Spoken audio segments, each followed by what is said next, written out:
Hey, welcome to this edition of the Radio Free California Network, the Tim Donnelly Show. And if it seems like we are on an hour late, well, you're very astute. We had a major technical difficulty that we overcame, and here we are.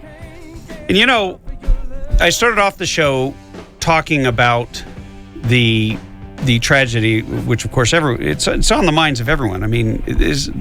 To my knowledge, maybe I'm wrong, I don't know that we've ever had any kind of a shooting in a church, or certainly nothing recently, and it has shocked Americans to the core. It has also brought out the best in many Americans, and we're going to bring you a very positive, uplifting story, and it's one that came to my attention because of a Facebook friend who told me that there was an individual who had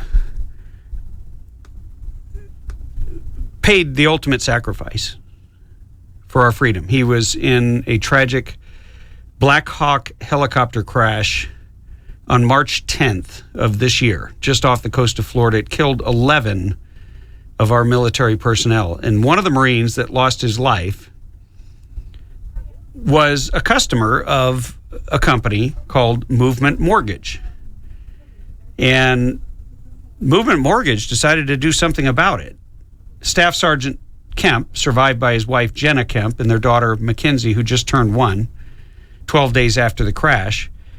So Movement's Veterans Employee Resource Group, also known as VERG, partnered with Brothers in Arms, and they launched an extensive fundraising campaign for Jenna, Mackenzie, and their unborn child, which was called Operation Kemp. And the goal was to raise $250,000 to pay off their entire mortgage so that they would have no mortgage.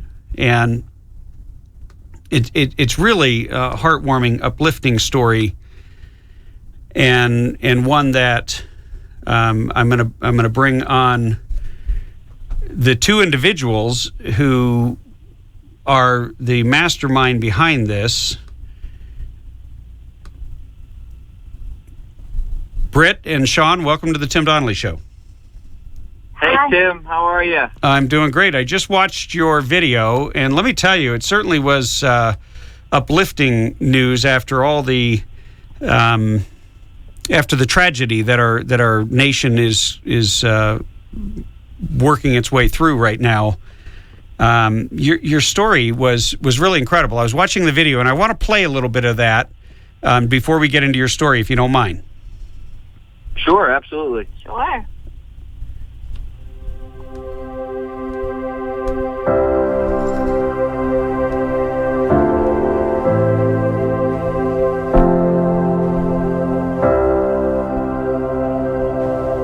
I always wanted to join the military and serve my country from a very young age. It was always something that I wanted to do. I ended up joining the Army. I went to my first deployment. We were in Ramadi, Iraq, which was a very dangerous place to be. And then we ended up deploying again to Afghanistan. And after 2 deployments, after serving for 8 years, I made the decision that I wanted to transition out of the military.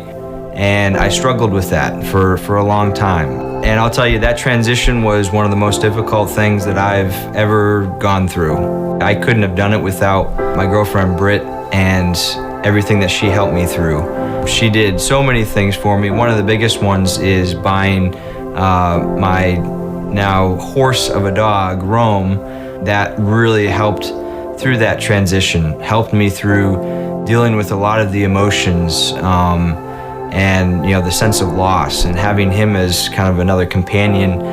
I couldn't have done it without them. Britt started working at Movement Mortgage, and I could tell right away that this was something special. Movement Mortgage offers something that few other companies can. That is a set of values and standards that actually aligns perfectly with the military, the standard of excellence and servant leadership and serving others. So I started working in the Human Resources Department of Movement Mortgage, and almost right away, obviously I had this passion and desire to serve others, but particularly serve veterans. And we started coming up with this idea of serving veterans with an employee resource group, and Verge was born. One of the goals of Verge is to support our current employees. We have a lot of military family members. We even have a couple people that actively serve in the National Guard, as well as a good number of veterans that have served in the past. We can give back to this community and love people and value these veterans like nobody else. Guys, we can do so many great things for our veterans, and I'm so proud and excited to be a part of Verge and to be a part of Movement Mortgage. So that's a little introduction to Verge, and we have on the line with us Britt Langlois. Am I saying your name wrong? You are saying it right. Okay, and Sean Wilkins. And you guys founded Verge because of what happened to Staff Sergeant Kemp, who was a customer of Movement Mortgage, where I'm assuming you both work. Actually, that is incorrect. Sean and I, when I first started working at Movement Mortgage, and when I first started at Movement, he had transitioned out of the military about 6 months prior. And I can tell you that 6 months was one of the hardest times we've ever gone through in our life. When I started at Movement Mortgage, about another 6 months went by, and Sean started at Movement Mortgage too. So we both started working for the same company. So he was essentially unemployed for a year. Wow. During that, yes, it was hard. During that time, and I'll let him kind of speak more in regards to what we went through. So that all the stuff we went through is essentially the reason we founded Verge. Sean, if you want to shed light on what we went through? Yeah, I mean, it was as the video kind of says, one of the most difficult things I've ever gone through. Certainly more difficult than I ever had imagined. When you're in the Army and you're looking forward to the next step in your life, you're excited. But then as soon as you leave, almost immediately after, you miss that. It's such a big part of who you are. And for me, who I was for 8 years and 2 deployments. So, when I started with Movement, it was just trying to figure out how can I continue to serve and give back to, this community that I care so deeply about, that I still, see myself as a part of. And, I started to look at it from an employer's perspective, for the first time. And I said, man, any company out there should be looking to hire veterans, and I don't understand why they're not. So that's a big part of Verge, as well as giving back to the communities. But really, let's bring in veterans as employees, as future leaders of this company, and just continue to do great things there. That's an awesome focus, because I would say that perhaps the only people who can really truly connect with someone who is going through what you were going through, Sean, is another veteran who's gone through it. Yeah. So it's it's not just about a job. It's really about a ministry and an outreach to your fellow brothers in arms and brothers and sisters. Definitely. Yeah, absolutely. So, part of that is, to help veterans that are transitioning out, newly transitioned folks, into, what's possibly, their first job in the private sector, which is a major undertaking in and of itself. And if you have a fellow veteran that, speaks the same lingo and, can, call out all the acronyms and, kind of, take you back and kind of make you feel at ease, while still mentoring and coaching you into, hey, this is how we operate here. You're going to be much more successful, and that's definitely part of what we're trying to do. And is this something that you see that could really be a blueprint for other companies across the country to put in place? Oh yeah, absolutely. Like I said, I mean, any company out there. I mean, if you're looking for a hardworking, disciplined individual with integrity who is trainable, who's going to do the right thing with little oversight. I mean, that's a veteran to a T. So, I think the nation as a whole, and there's such a great divide between the private sector and the civilian world and those who have chosen to serve our nation. So it's getting beyond the thank you for your service, but let's really sit down at the table and understand each other. Which is really a two-way street. The veteran has to understand, okay, how do I now fit into society? And the private sector needs to understand, okay, this is what a veteran brings to the table.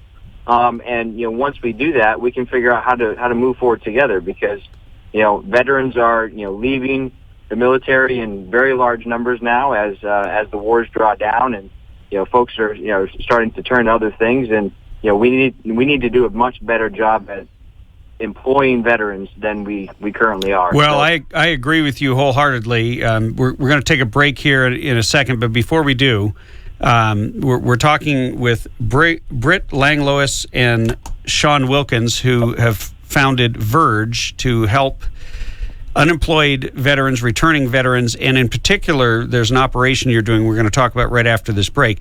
But I can testify that hiring a veteran is a very good thing. I found the most qualified person who wasn't even applying, who just happened to be in the building after I was so frustrated with all the interviews I had done.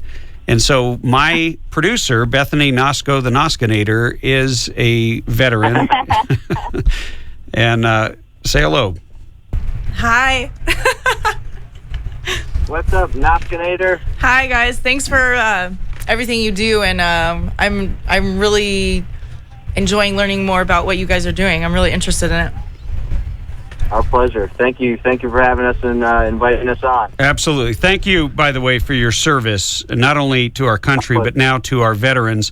We're going to take a quick break, and if you have some questions, 323-746-TALK is our number. We will continue this uplifting, encouraging conversation on a Friday.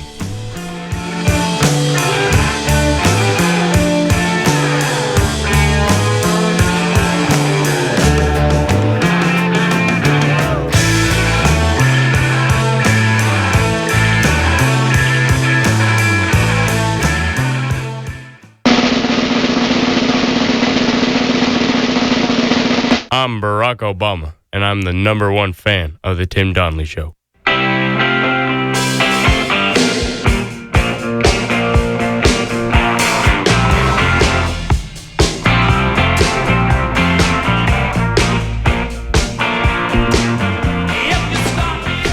Hey, if you are just tuning in, we are talking with Britt Langlois and Sean Wilkins, who have done something rather extraordinary. And they've come together to help veterans transition, get jobs from a very different viewpoint than many organizations, in large part because Sean has gone through all this. And by the way, I love your dog. I mean, your dog is almost bigger than you. I think our system is transitioning.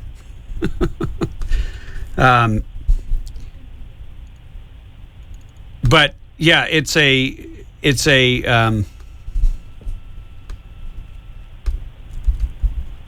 yeah, just give me a second here.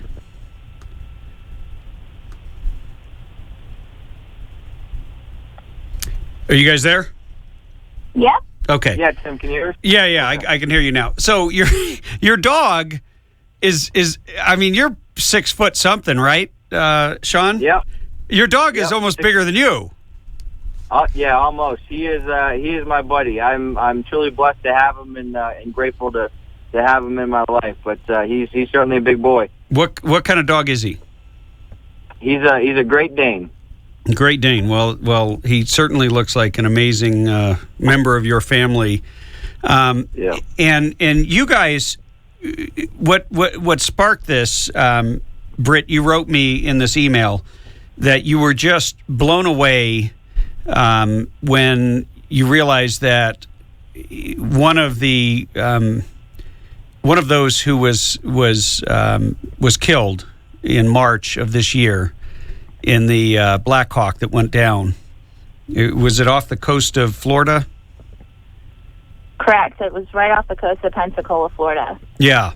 It was a tragic loss of 11 of our service members, and you realized he was a customer of the company you work for, Movement Mortgage. Correct. At the time, it was April, and the actual accident occurred on March 10th. And at the time, it was April, and Sean and I had just gotten Verge off the ground. We had established our first chapter in Charlotte, and we got wind of this. Obviously I had seen it on the news. He had seen it on the news. We knew what it was. We had prayed about it. We felt the pain.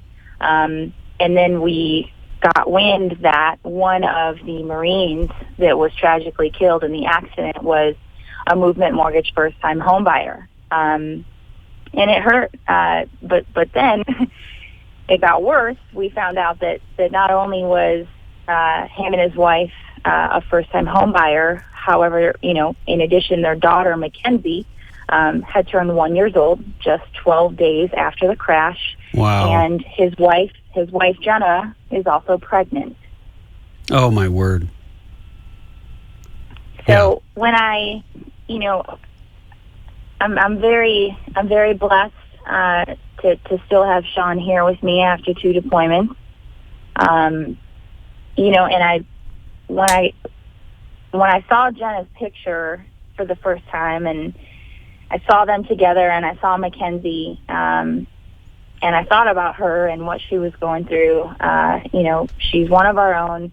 Movement Mortgage. We might be the fastest growing mortgage company in the United States, but we're extremely, philanthropic. We exist to love and value people, and we have the best customer service. We truly do not look at each loan as a loan or a number. We look at a loan as a family. And so, the Kemp family is something that, we consider one of our own, truly. And so I was very, very devastated. That's the best way that I can describe how I felt.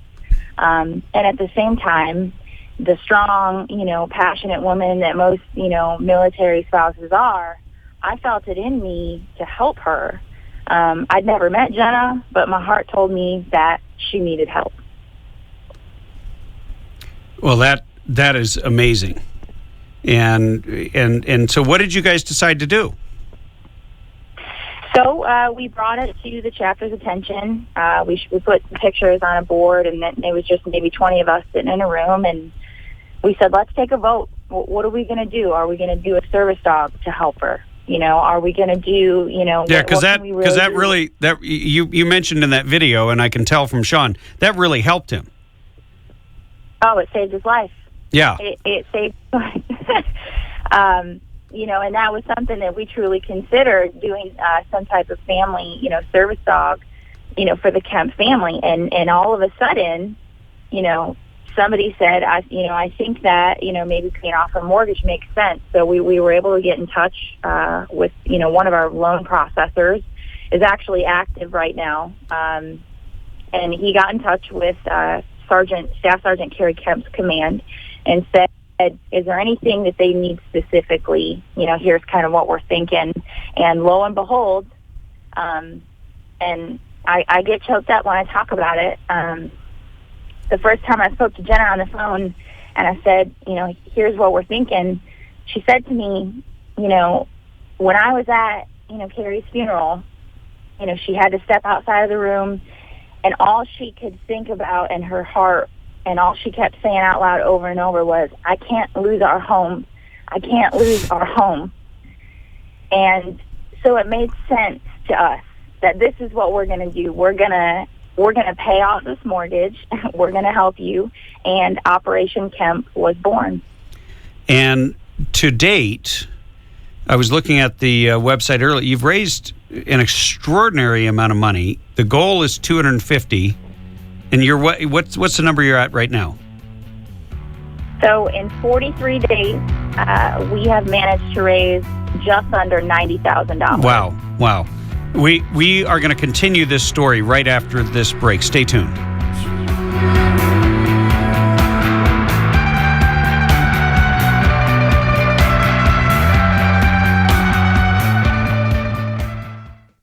Don't you think it's about time you treat yourself or someone you love to something very special? Well, Ozell Jewelers, the finest jewelry store in the high desert, is known throughout the high desert for having the largest variety of fine-looking jewelry and gifts for every special occasion. Ozell custom designs and manufactures their own jewelry, so you'll be able to find exclusive, one-of-a-kind, stunning styles you won't find anywhere else in Southern California. If you're looking for fine jewelry at unbeatable prices, Ozell Jewelers is the place to go.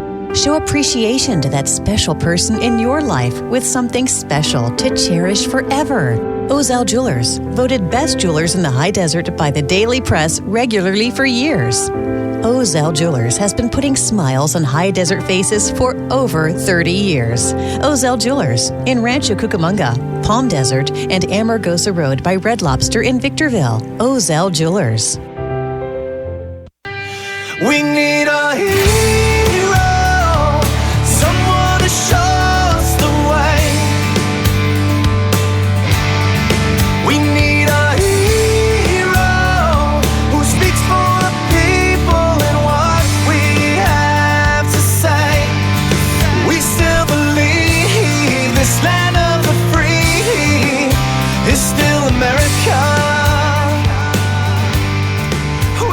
If you're just joining us here at the Radio Free California Network, I'm your host, former California State Assemblyman Tim Donnelly, and we are talking with Britt Lang-Lewis and Sean Wilkins, who have formed an organization called Verge that has raised an extraordinary $95,000 to pay off the mortgage of one family who's they are living with the consequences of losing a loved one who paid the ultimate sacrifice, a Marine, Staff Sergeant Kemp, who was one of the Marines killed tragically on March 10th of this year in that horrific accident that occurred off of Pensacola, Florida.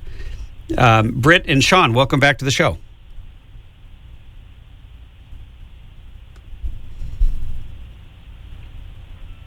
You guys there? Yeah. Okay. Yeah. So your goal is $250,000, right, to pay off the entire mortgage for this family. That is correct, sir. And Jenna, the mother, has a 1-year-old Mackenzie, and has another gift on the way, and maybe it's bittersweet, I'm sure, for their family to be welcoming a new life into the family after the loss of the father, but they need a home. And you guys, being practical and understanding and seeing that need and hearing that pain, you rose to the challenge. You raised 90 plus, did you say 90 or 95,000 in 42 days?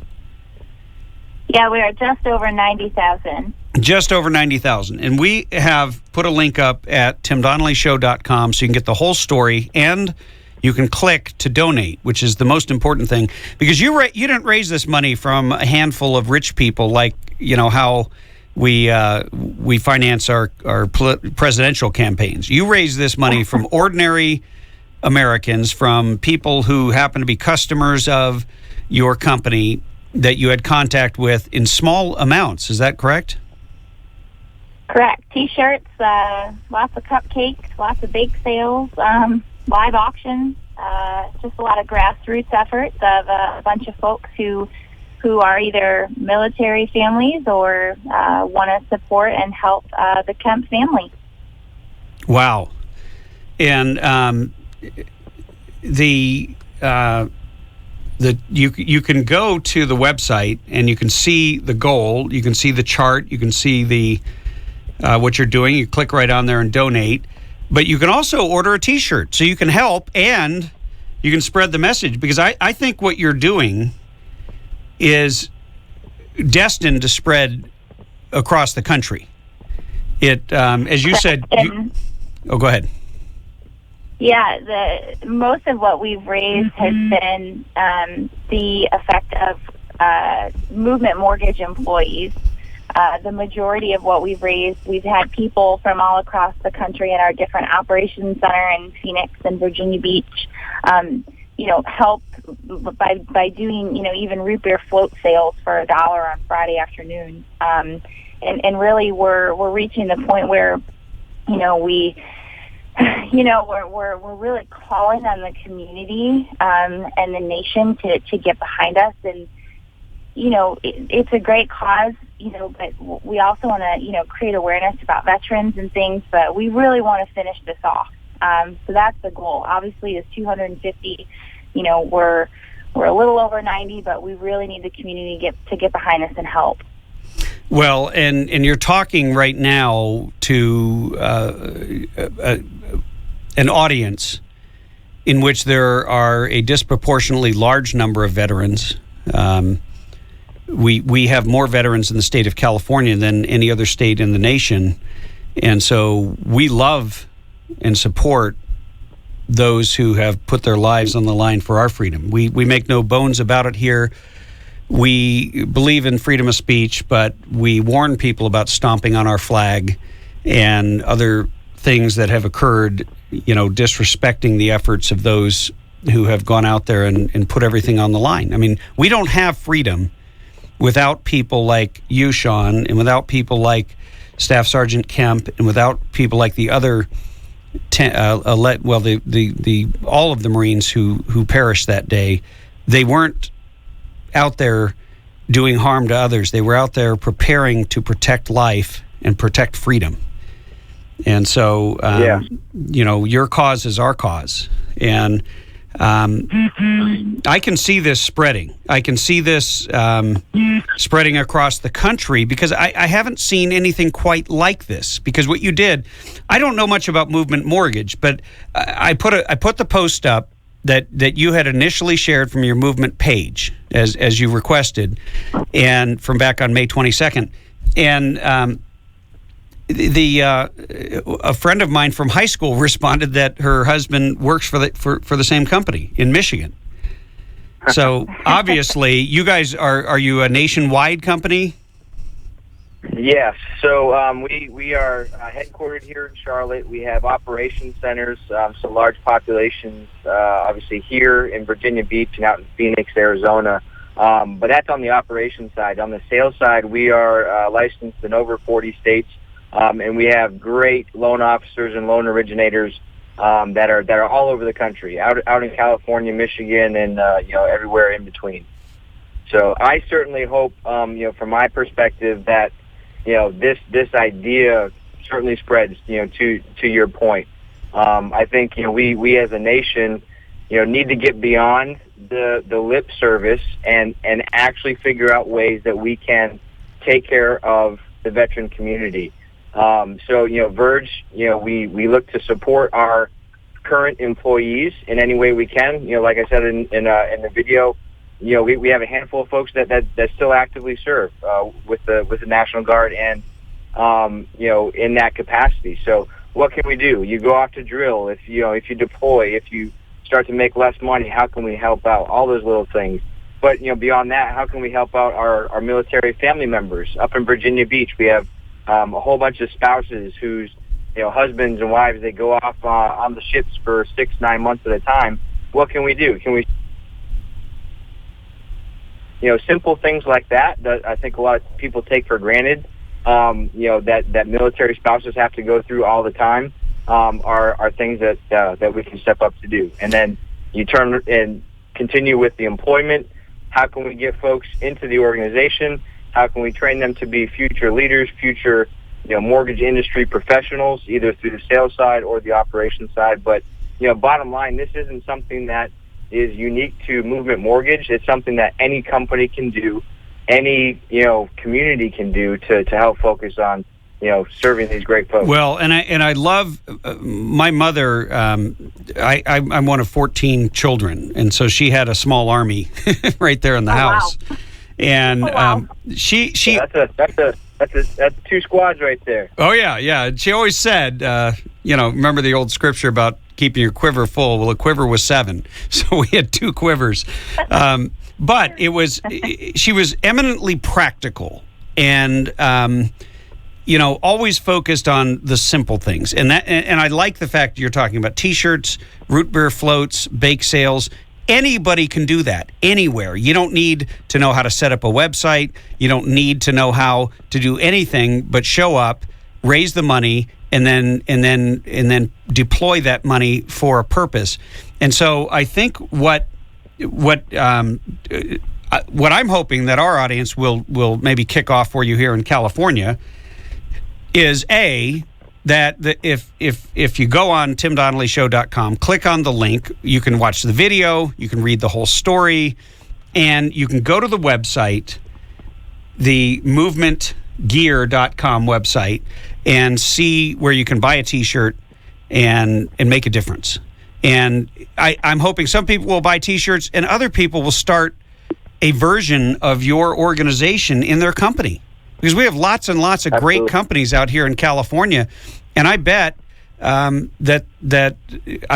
certain, tragically, that there are a whole lot of other families that are in need of that same service, that same being surrounded by love, and maybe the people around them don't know what to do, except, sometimes you just reach out and give somebody a hug, but that's not going to feed them, and it's not going to pay off their mortgage.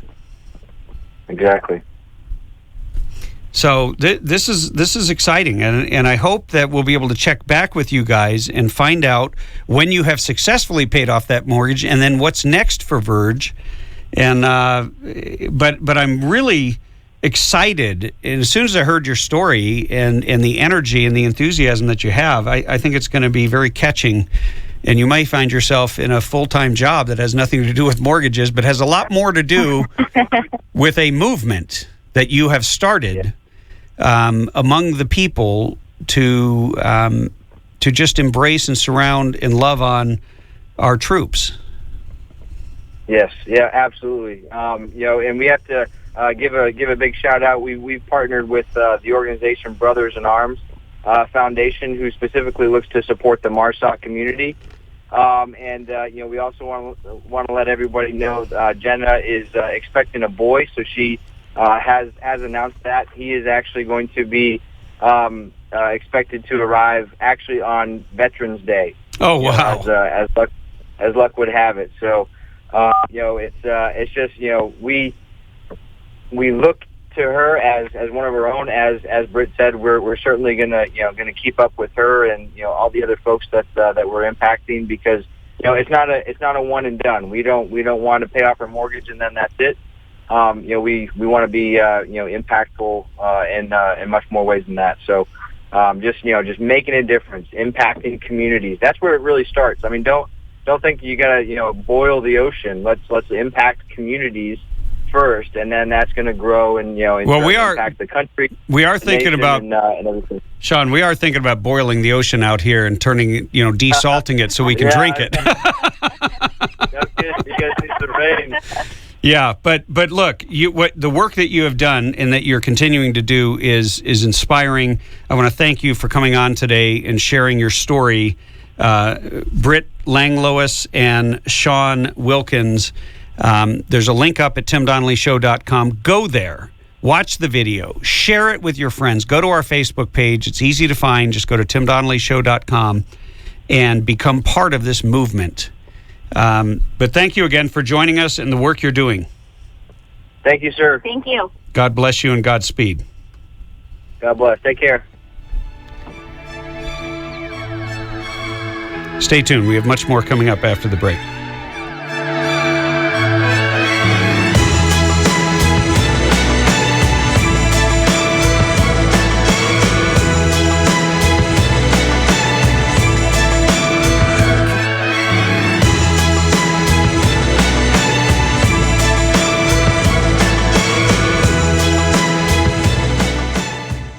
Hey, you've heard me talk over and over again about Burro Canyon Shooting Park, which is arguably the greatest place on the face of the earth to exercise your Second Amendment. But it just got better, because if you mention the Tim Donnelly Show, they'll give you free stuff. You get a free hat, free coffee cup while supplies last if you mention Tim Donnelly Show. So get out there and get shooting. For directions or more information, call Burro Canyon at 626-910-1344.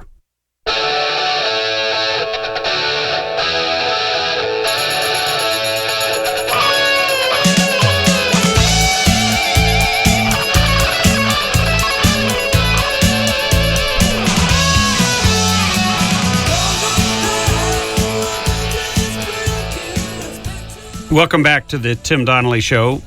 Our phone number, 323-746-TALK, 323-746-8255. You should have that plugged into your phone, locked in, so that you can hit speed dial and make your comments. TimDonnellyShow.com is our website. That's the best way to connect with us on everything. And if you were touched by the story of Verge, of Britt and Sean, who were on early, they were just an ordinary couple. Decided they wanted to do something significant to make a difference, make what I call the ultimate difference in the life of someone whose family paid the ultimate sacrifice. They lost the breadwinner, they lost the father, they lost so much, but they're not going to lose their home. And that's because of these two individuals who took it upon themselves to do something that maybe no one would think of. They certainly don't have $250,000 in the bank to write a check. Maybe you do. Maybe you want to make a large donation. That's fine. But everyone can do something. And I think that is a powerful message, especially in light of this horrific tragedy in Charleston. And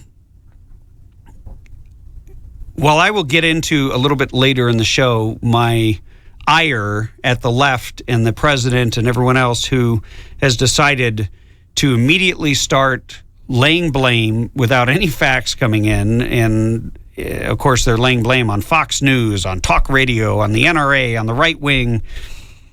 Well, it turns out this has nothing to do with any of that. It has to do with something that government can't fix. But every one of us can do something in our own communities. We can do something to touch the lives of others. We can keep an eye out for someone who is severely disturbed. And I'm not quite sure what to do. I have to admit, I'm really conflicted, because I'm not interested in the government becoming more and more involved in spying on people. I'm not asking you to spy on people, but we do need to be a community. And I think one thing this illustrated, it was really chilling to hear that this young man, this roofer kid, had gone into the church, the prayer meeting, and in an interview afterwards, he said, well, I sort of felt like the people were so nice that I thought of maybe not going through with my so-called mission. And somebody put up on Twitter, well, maybe we will sort of almost not execute you. But the kindness and the love that has emanated out of that community, out of that church community, is heartbreaking. Several of the family members commented today and forgave him. He didn't even ask for forgiveness. And what he did, I don't like it when they refer to it as a crime. I understand we have to try it in a court of law, but it wasn't really a crime. It was an act of evil. It was an act of unspeakable evil.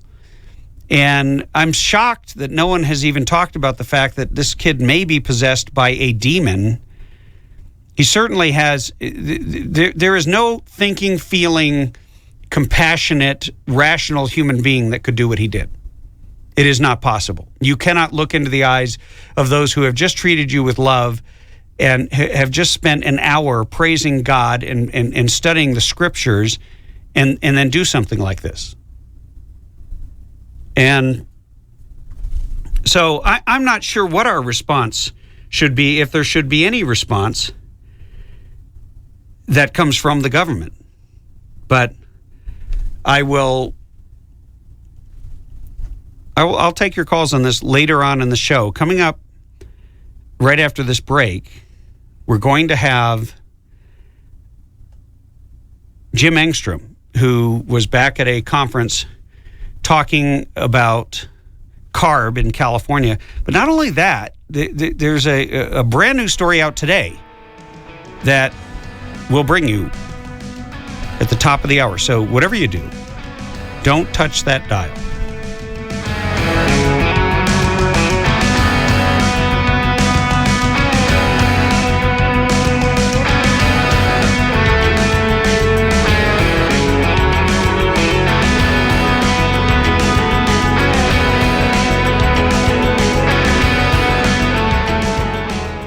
If you've been listening long to the Tim Donnelly Show, you know that we talk constantly about defending freedom and about defending our natural inalienable rights. The Firearms Policy Coalition is a partner of the Tim Donnelly Show. But more than that, they're on the front lines every day in Sacramento and all across the state, in the courts, defending your Second Amendment right. That is a natural right that the government merely acknowledged in the Second Amendment. If you value your freedom, then you need to join Firearms Policy Coalition. Become a member. I'm a member, and I'm happy to support an organization that is doing such an incredible job. Go to joinfpc.org. The Tim Donnelly Show sent you.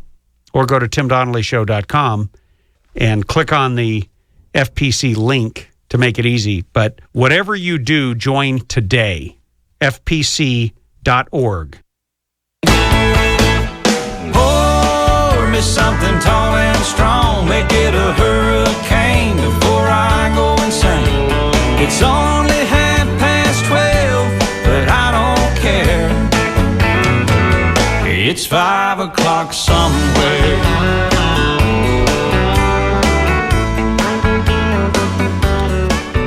It's 5 o'clock somewhere. It is 5 o'clock here at the Tim Donnelly Show, and somebody is cheering in the production booth, and it looks like the Noskinator. Welcome to the Putting California on a No-Carb Diet segment of the show today, and it is sponsored by Arizona Pipeline, our friends at Arizona Pipeline. And, you know, you can't make this stuff up. In President Obama's, I don't know what to call it, his unending term, his never-ending presidency that seems to drag on day after day after day. There's some new encroachment on our liberties, some new tax or some new insult to Americans. It just never seems to end. And he introduced today, while he was in San Francisco Bay Area going to the fundraiser of some very wealthy individuals, a whole new scheme to regulate trucks, buses, long haul, short haul, heavy equipment. And according to the Cato Institute, that will maybe in the year 2100, it might shave 3/1000ths.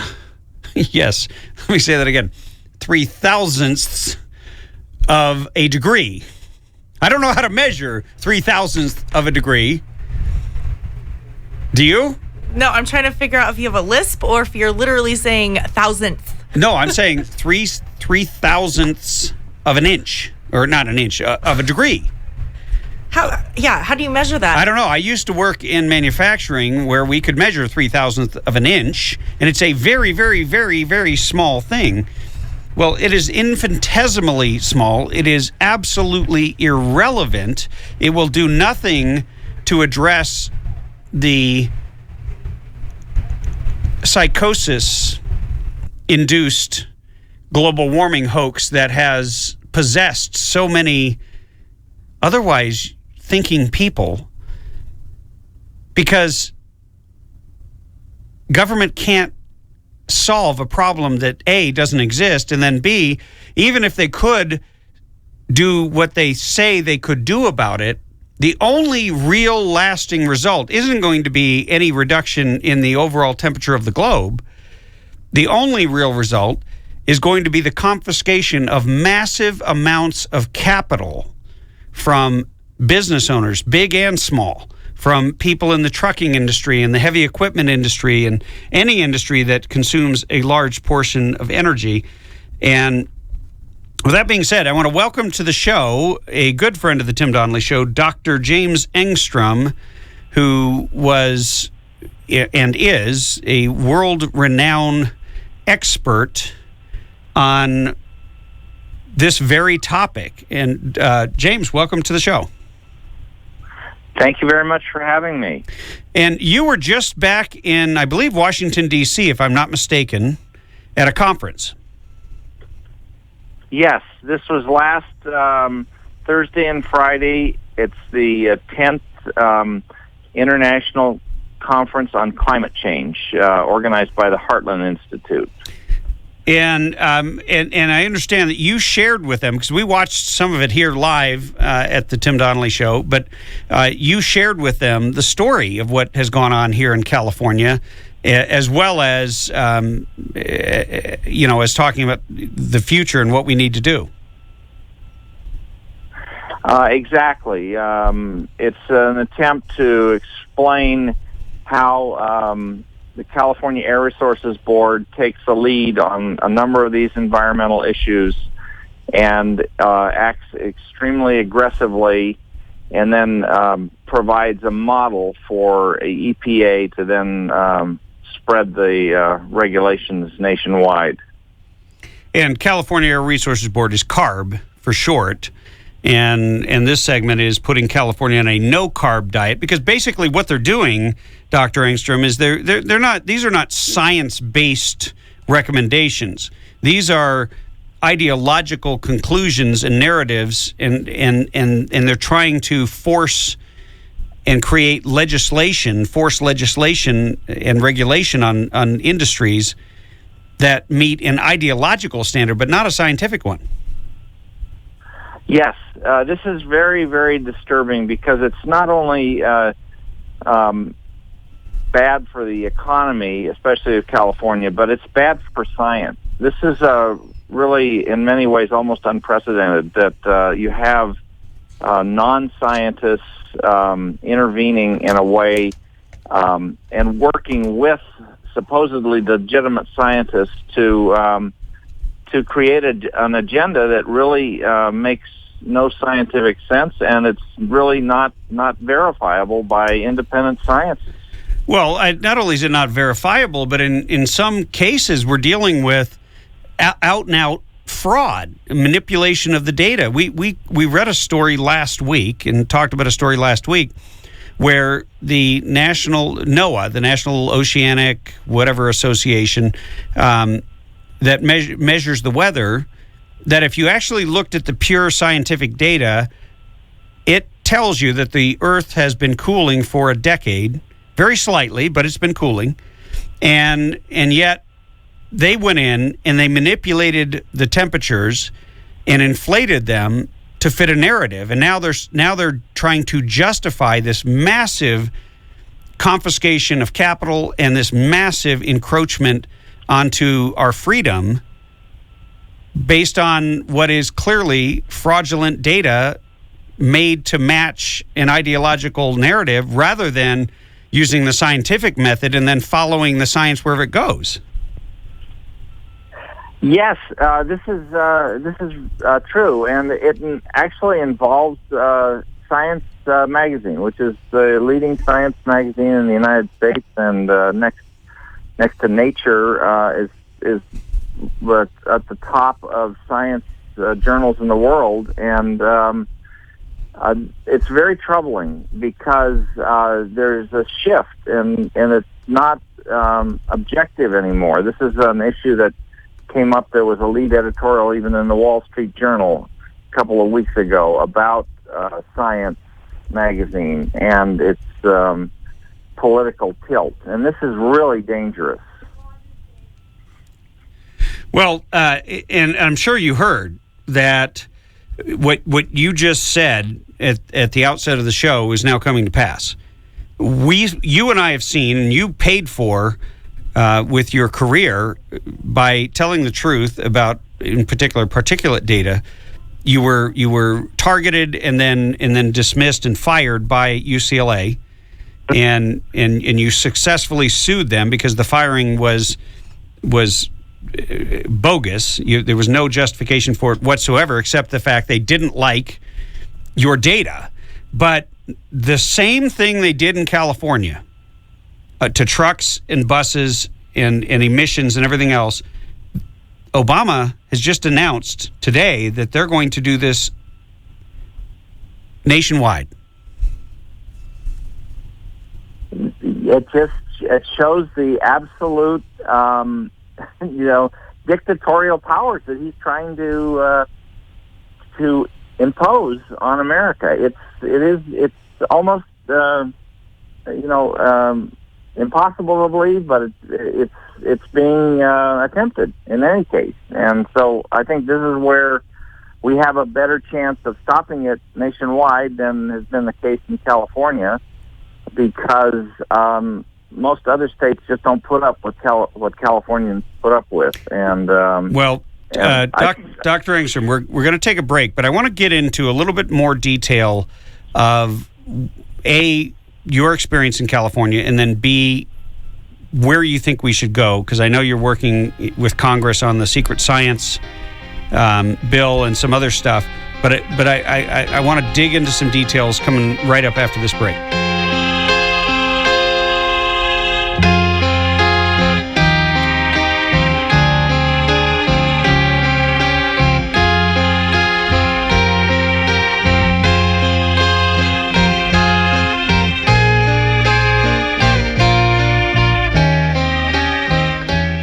Hey, you've heard me talk over and over again about Burro Canyon Shooting Park, which is arguably the greatest place on the face of the earth to exercise your Second Amendment. But it just got better, because if you mention the Tim Donnelly Show, they'll give you free stuff. You get a free hat, free coffee cup, while supplies last, if you mention Tim Donnelly Show. So get out there and get shooting. For directions or more information, call Burro Canyon at 626-910-1344.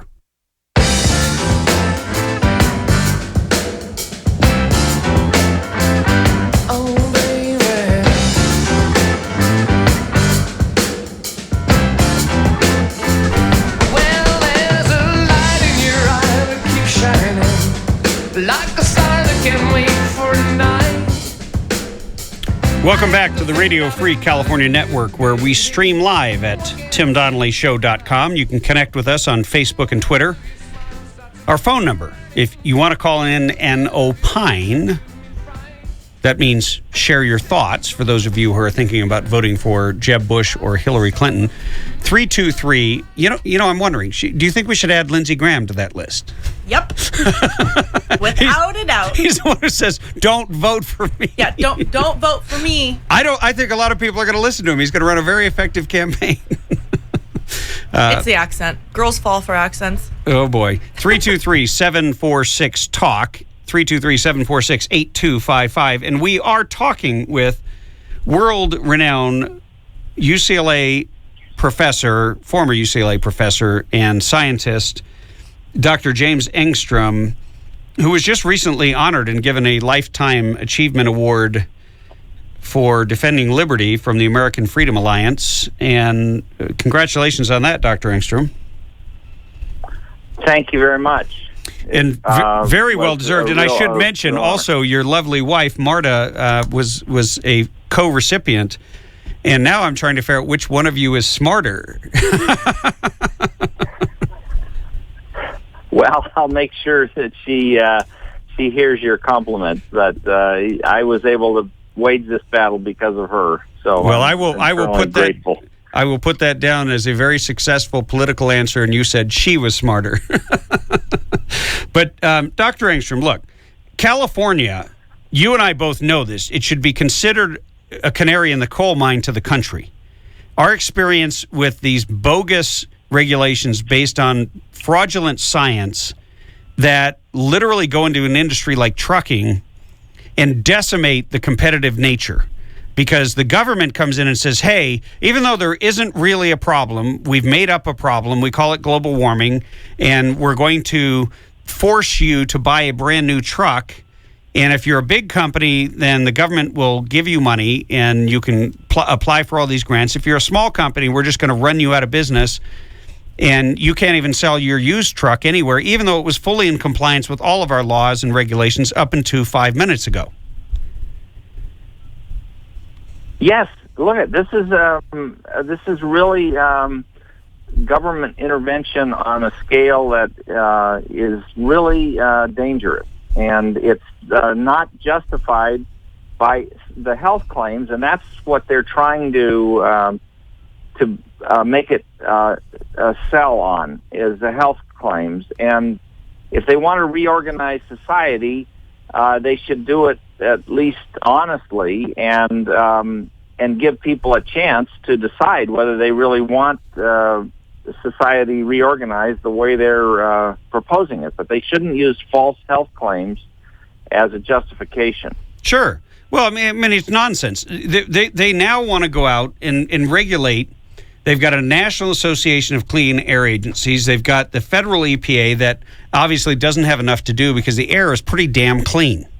And the water and everything, we have a much cleaner environment than we have ever had, and a lot of that has to do with economics. It has very little to do with government. And you used to have trucks chugging across the country, and now I happen to live right near the Cajon Pass, and we see train after train after train go by carrying trailers. So now the containers and the trailers are on there, and one train carries them across the entire country, and then they're picked up at different points along the way. So we've created tremendous efficiency based on economic needs, not because the government said that there was any pollution problem. Yes. This is something that I think has to be studied. People really have to pay attention to how much the government is trying to intervene on various aspects of the transportation sector. It is really not justified, at least in the way that the government is trying to justify it, and it is something that really is supposed to be, I think, more under the control of the individual states and not under the control of the EPA, certainly. Let me ask you a question. Is there any way that we could restore some sort of scientific justification for regulation, not only on the local and state level, but on the federal level, where, you know, for instance, if you create a product, if you had a company, James, and you created a product and that product didn't do what you said it would do, you could be sued, especially if you represented those claims and you advertised them and you sent mail out through the U.S. Postal Service and put ads on air. You would be held accountable in a court of law. Why can't we hold the government accountable for making bogus regulations that all they do is create more jobs for more regulators, but they don't improve society at all because they're based on fraudulent data and claims that do not pass any scientific test? Well, what encourages me is that I believe that the American people have a lot of common sense. And I think that's where we just need to spread the message that you're speaking about, and programs like yours are a very good vehicle. If you actually look at the climate change issue, now that we have the Pope weighing in on an issue which really isn't part of the Catholic religion at all, but in any case, that's the way it goes. in spite of our president, our former Vice President Al Gore, and now the Pope weighing in on this issue, if you look at polls of the general public, climate change concern ranks near the bottom of lists of priorities. And I think this is an encouraging sign, and it also would apply to other EPA-related regulations. That's not to say that climate change per se is not an issue we have to be concerned about, but issues like national security, what China and Russia are doing, what's going on in the Middle East, these are all much more important and much more immediate. Well, I think the church ought to be concerned about the church, and it ought to be concerned about morality and not about issues of which they know nothing. And it's inconceivable that they would even put out an encyclical on something as nebulous and unproven as global warming.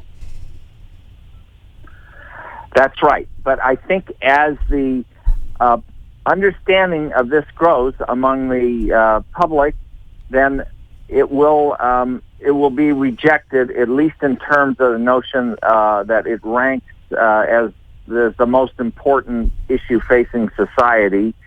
And I think we're going to be able to do this with the common sense of the American people. It just needs to be more widely spread, because a lot of the major media, like in Los Angeles, a newspaper or supposed newspaper called the Los Angeles Times, doesn't actually report things objectively, and it's hard for people to understand exactly what's going on. Well, and that is not likely to change anytime soon, unfortunately, Dr. Engstrom.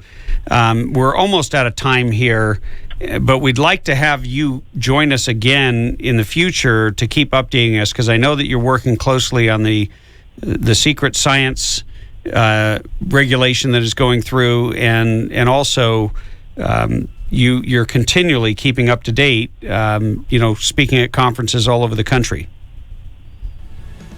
Thank you very much. And yes, again, it's possible you could link to the conference on your website, and you can link to a number of sources, which I can go over with you. Thank you for thanks for being here. We will be right back after this break.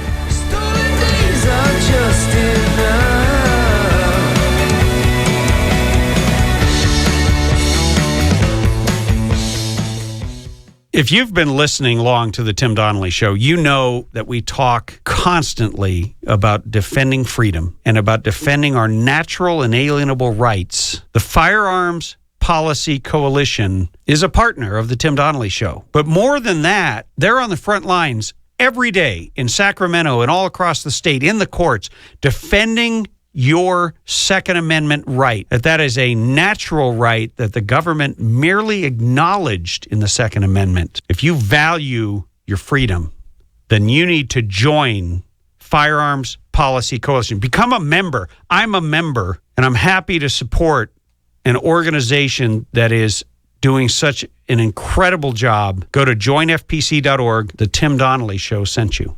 Or go to timdonnellyshow.com and click on the FPC link to make it easy. But whatever you do, join today. FPC.org.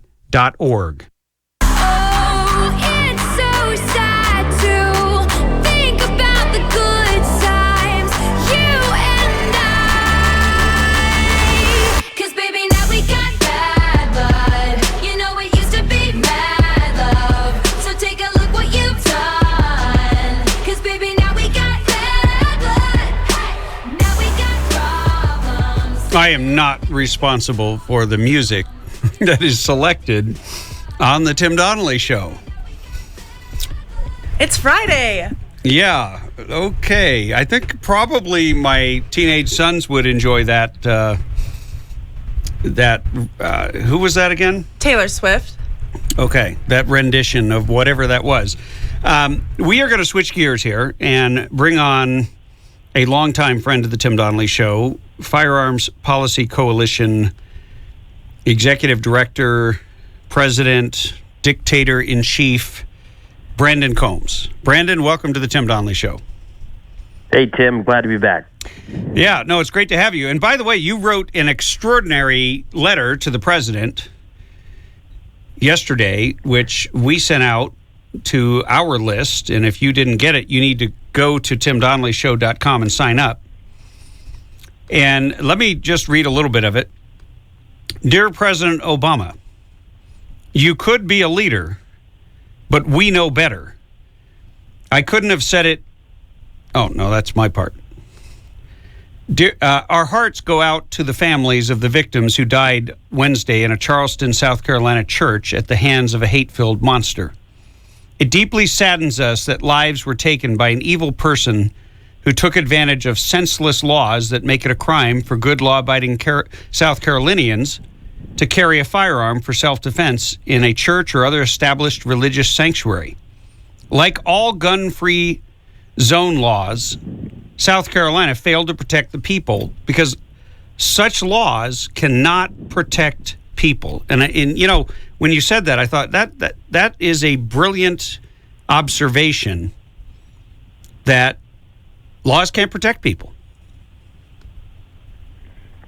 Well, that's it. I mean, laws at their core are about punishing people, after the fact, after they've done something criminal, particularly in the case of injury and personal injury. And so, it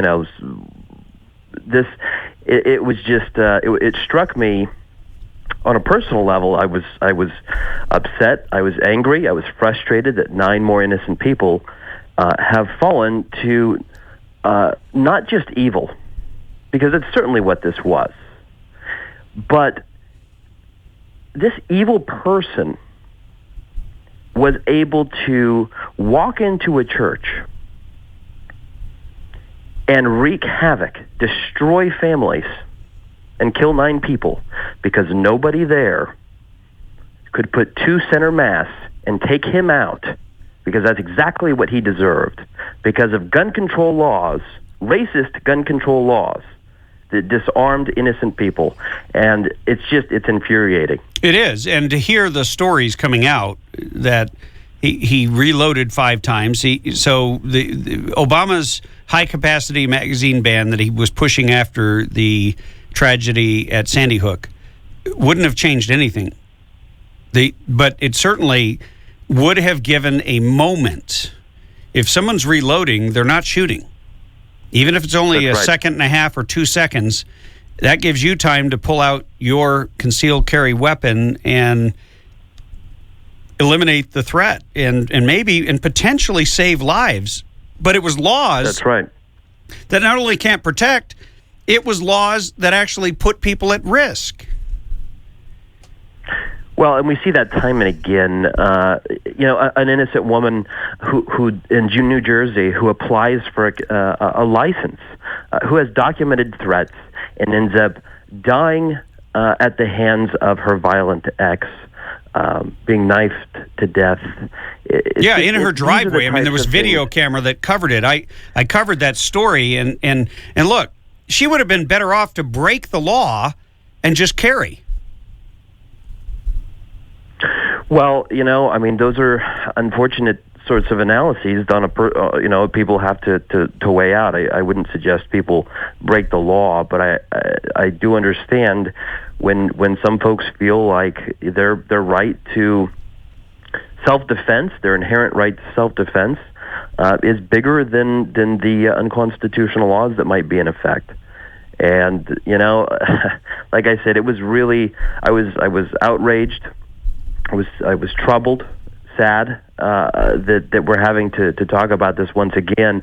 But instead of talking about the real issues, which is this wild utopian fantasy of progressives that somehow or another we can wave a magic wand, pass another law, and nothing will ever happen again, because as soon as you walk into these pretend gun-free zones, we're all safe.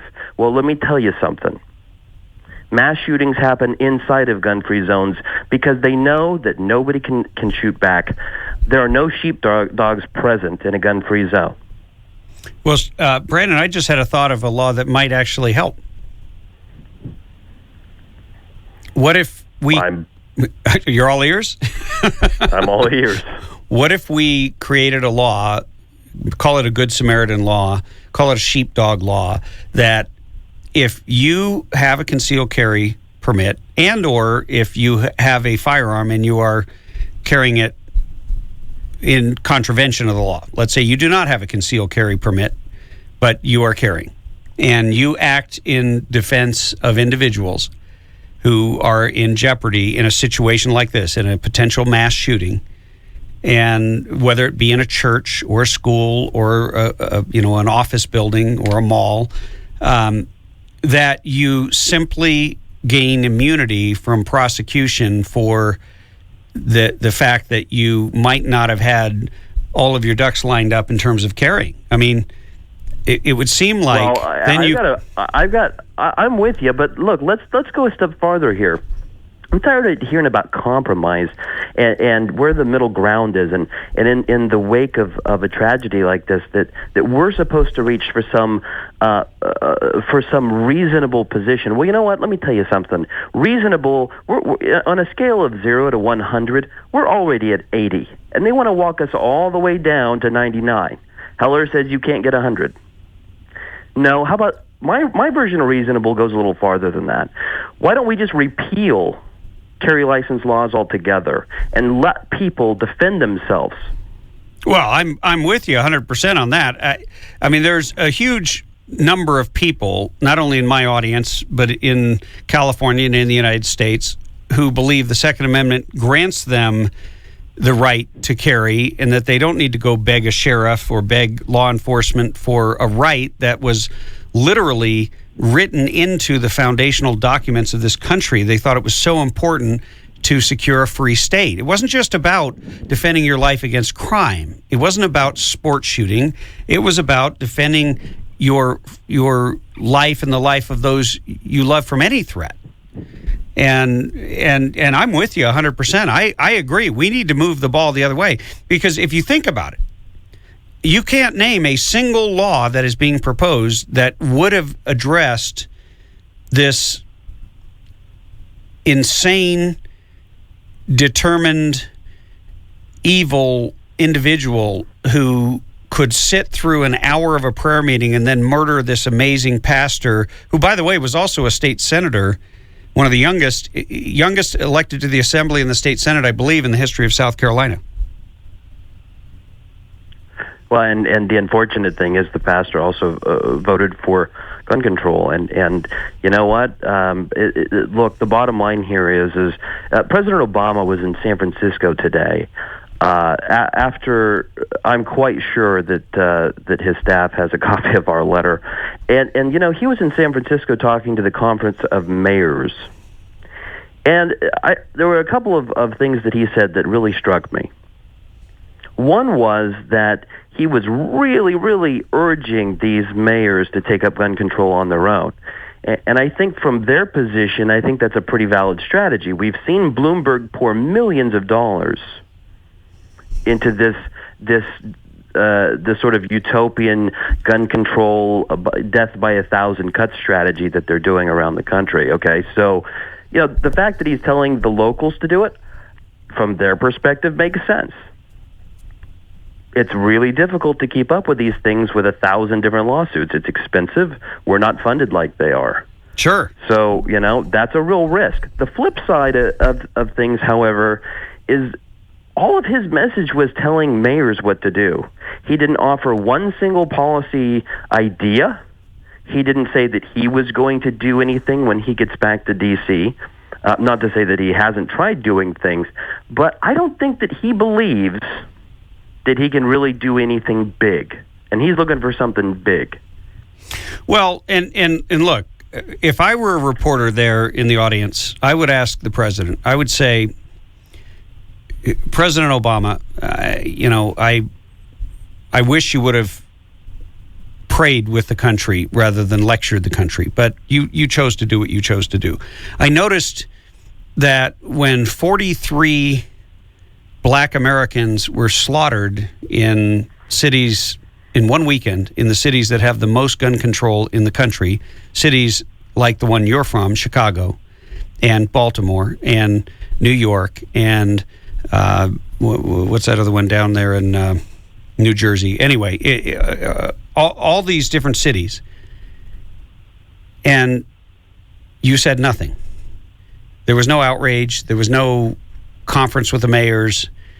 But the minute, because you can't blame any of that on Fox News, you can't blame any of that on Republicans, you can't blame any of that on guns. Because you have to blame it on those who actually did those crimes, and they did evil to the people of the communities that Democrats control.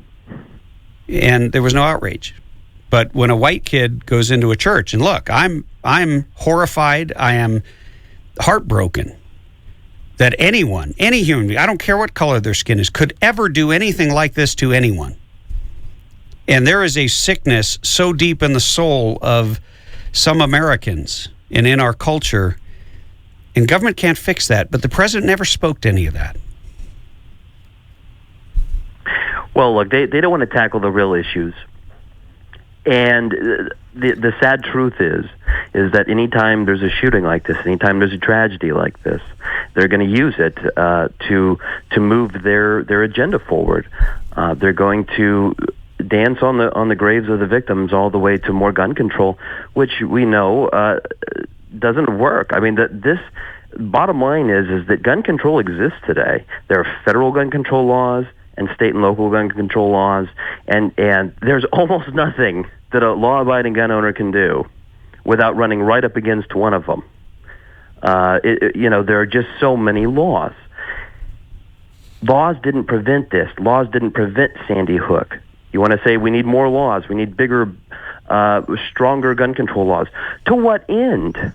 Yeah, we don't need... what they really want is a ban. We don't need more laws. We need more freedom. And we need more understanding that evil exists and evil will go anywhere, even into a church. Brandon Combs, Executive Director, Firearms Policy Coalition, thank you for joining us today. We are out of time here, but we hope that you will come back on and continue the conversation. Of course. Thanks for letting me join you again. You got it. Have a great weekend. Stay tuned. I'm going to read something encouraging right after the break.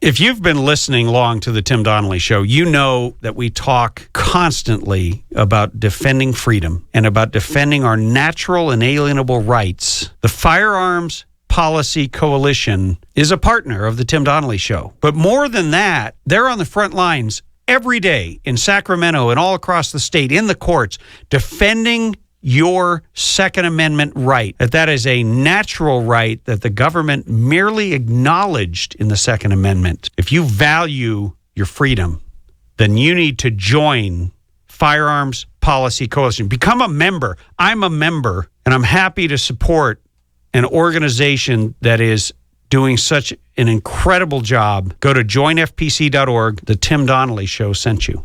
Or go to timdonnellyshow.com and click on the FPC link to make it easy. But whatever you do, join today. FPC.org. So hold on loosely, but don't let it go. If you cling too tightly, you're gonna lose it. You're gonna lose control.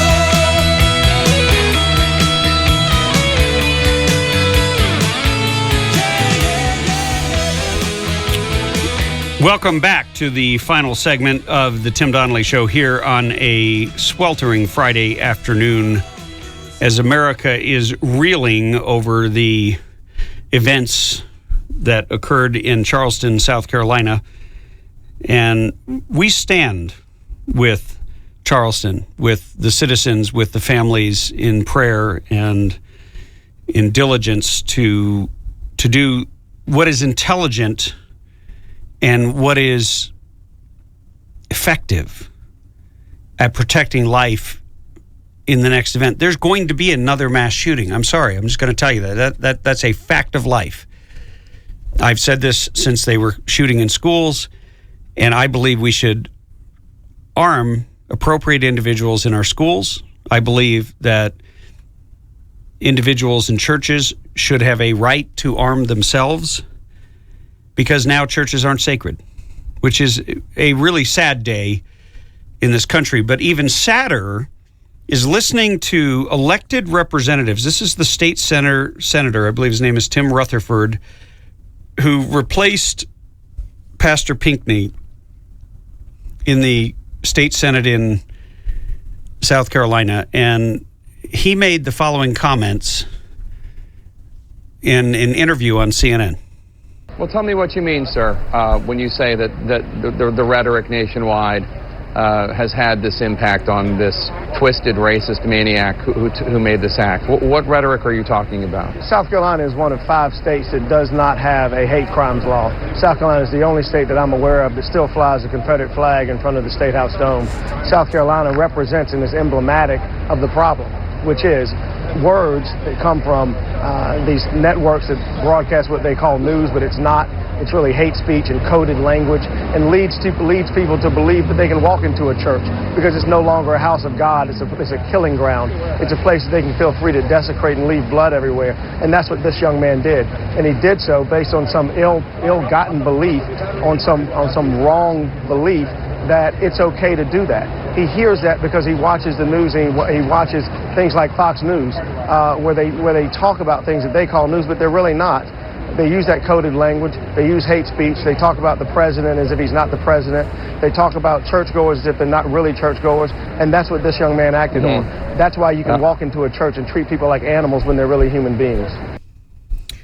Well, he never gave any examples of anyone. I've never heard anyone say that church doors aren't church doors, except the government that wants to break down your church door and force you to marry homosexuals, even if it's against your faith. That the government is doing. And that individual who was speaking, by the way, is a Democrat. And it's the Democrats that want to do that. But I've never heard anyone say that the president isn't the president. The problem is the president is the president. And Americans, we have a strong tradition of criticizing our presidents. You're not a real president unless we can criticize you. So get over it. I was going to read a very positive and uplifting call to courage from one of the individuals who was actually in the church who wrote it, but I will save that for Monday, and I will probably post it over the weekend, because I do think that we need to come together in this country, and we need to get on our knees, and we need to stop looking to government and start looking to God, because that is the source of our help and our future hope. I don't do this show alone. I want to thank my wife. I want to thank Bethany Noskanator, my producer, Cassie Cassidy, the intrepid guest booker, Sean, the wizard with technology, and you for listening. God bless you. Godspeed. Have a great weekend. Tim Donnelly Show out.